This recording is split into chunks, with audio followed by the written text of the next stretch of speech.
রিমাকে নিয়ে কিছু কথা বলি আজকে।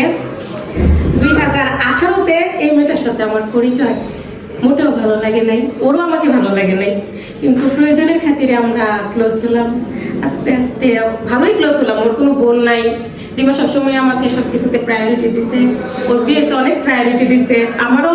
আমার বোন আছে, কিন্তু বেস্ট ফ্রেন্ডও ছিল এক, কিন্তু রিমার জায়গাটা সবসময় অন্যরকমই। আমার জ্বর ঠান্ডা নিয়ে ওর বিয়েতে অ্যাটেন্ড করা সবকিছুই। রিমা চলে গেলে আমাদের অনেক কিছু মিস করবো, হয়তো আমার লাইফেও কান্দতে থাকে, আমার লাইফেও হয়তো আমি কান্দতে আমারও আস্তে আস্তে চলাফেরা অনেক কিছু কমে যাবে। আমরা দুজন অনেক ছবি তুলতাম, আমারও হয়তো এখন আর ছবি তুলে দেওয়ার মানুষ হতো না। রিমার হাজবেন্ড আছে, আমার তো নাই। কান্দিস না। আসলে ভার্সিটি লাইফে ফ্রেন্ডশিপ যে এতটা ক্লোজ হয়, এতটা স্ট্রং হয়, আমি বুঝি নাই। আর ও যেমনি হুট করে বিয়ে হয়ে যাবো না, আমি বুঝি নাই। আমি ভাবছি যে ওর আগে আমার বিয়ে হইব, ওরা আমি রেখে চলে যাবো। এখন দেখতেছি যে ওই আমার রেখে চলে যেতেছে। সীমাকে দেখে দেখে কাঁদতেছে। আমি বুঝলাম যাইতেছি না।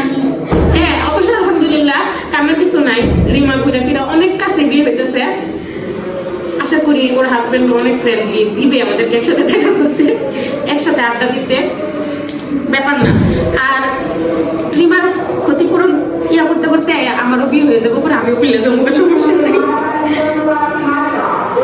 চেঞ্জ হইস না, সবসময় ভালো থাক। লাইফে ফ্রেন্ডশিপটা থাকে না সবসময়।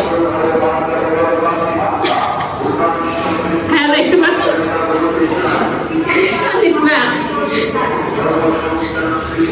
তুই তো সাবস্ক্রাইব লিখা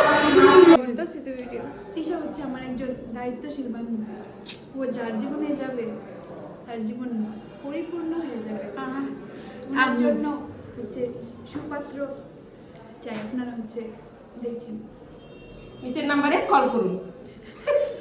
নাম্বার দিও কেন?